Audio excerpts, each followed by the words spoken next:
The Galactic Council chamber erupted in laughter when the human delegation announced their contribution to the defense fleet.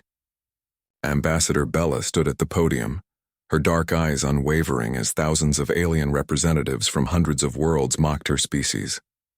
One ship? The Crithian delegates' mandibles clicked in amusement. The humans send one ship against the Void Swarm? The laughter intensified. Even the normally diplomatic Zenthari couldn't suppress their chirping giggles. Bella's jaw tightened, but she maintained her composure. Beside her, Commander Kanat stood rigid in his military uniform, hands clasped behind his back, saying nothing. The Void Swarm had consumed 17 star systems in 3 months. Billions of lives extinguished. Entire civilizations reduced to cosmic dust. Every species in the galaxy had contributed their mightiest warships to the defensive line at the Kepler Nexus. Some sent hundreds, others thousands. The smallest contribution before humanity's announcement had been 37 dreadnoughts from the resource-poor Minari Collective. And humanity sent one ship. "We appreciate the gesture," the council chairman said, barely concealing his condescension. "However symbolic it may be." Bella's lips curved into a smile that didn't reach her eyes. "It will be sufficient." More laughter. She stepped down from the podium, Kanat following silently. As they walked through the corridor back to their shuttle, Bella finally spoke. "They'll understand soon enough." Kanat nodded. "The Indomitable will speak for itself." 3 weeks later, the Void Swarm arrived at Kepler Nexus. The defensive fleet was impressive, over 40,000 warships representing the galaxy's combined military might. Plasma cannons, quantum torpedoes, singularity bombs, every weapon known to the civilized galaxy aimed at the approaching darkness. The swarm came like a living shadow, billions of biomechanical entities that devoured everything in their path, adapting to every weapon, learning from every defense. They had never been stopped. The first wave hit the outer defensive perimeter. The battle was catastrophic. Within hours, 3,000 ships were gone. The swarm adapted to plasma fire, absorbed energy weapons, shrugged off kinetic bombardments. Panic rippled through the fleet communications. That's when the Indomitable arrived. It emerged from hyperspace at the rear of the human formation, which consisted only of itself. The ship was massive, larger than any dreadnought in the fleet, but strangely unadorned. No obvious weapon systems, no impressive shield arrays, just dark angular plating and an ominous silence. "The human ship has arrived," the fleet coordinator announced over the general channel. The tone was almost pitying. Bella sat in the observation deck of a council command carrier, watching the feeds. Kanat stood beside her, arms crossed, eyes fixed on the tactical display. "Should we hail them? Offer coordination?" a Crithian officer suggested.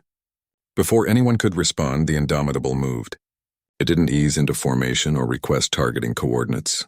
It accelerated straight into the heart of the swarm at impossible speeds, its engines flaring with power that made sensor arrays scream.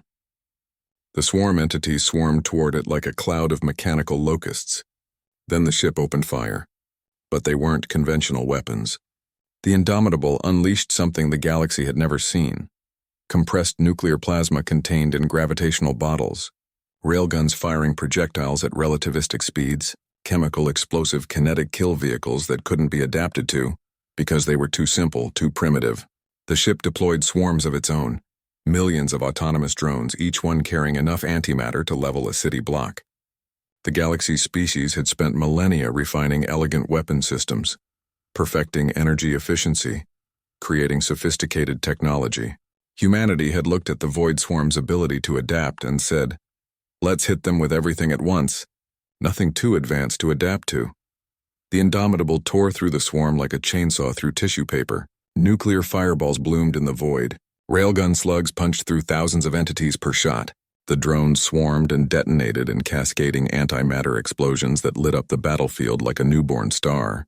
And when the swarm tried to close distance, the Indomitable revealed its close-range defenses, rotating weapon platforms that spewed depleted uranium rounds at rates that seemed physically impossible.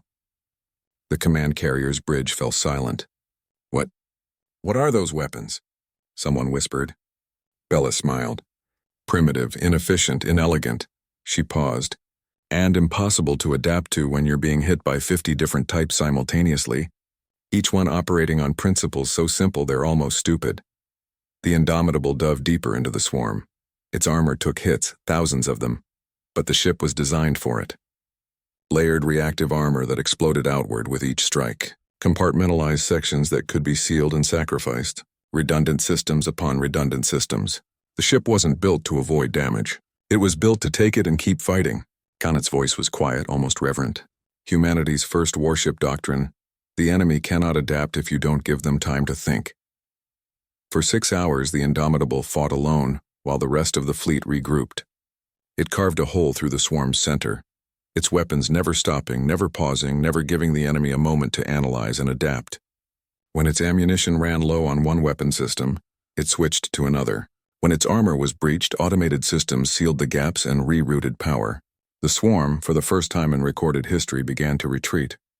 Not because they couldn't destroy the Indomitable. Given enough time, they probably could have. But because the ship was inflicting unsustainable losses. For every section of armor peeled away, the Indomitable destroyed thousands of swarm entities. The cost-benefit analysis that drove the swarm's hive intelligence concluded the obvious. This target was too expensive. When the swarm withdrew, the Indomitable didn't pursue.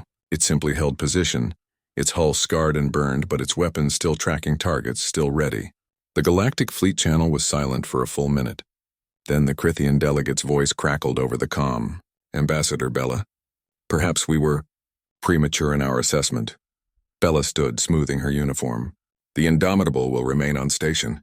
We have 17 more just like her under construction." She paused. "We'll send them one at a time. No need to show off." As she and Cannot left the observation deck, she heard the whispers starting behind them. Fear, respect, awe. Humanity had only sent one ship, and the galaxy would never laugh at them again.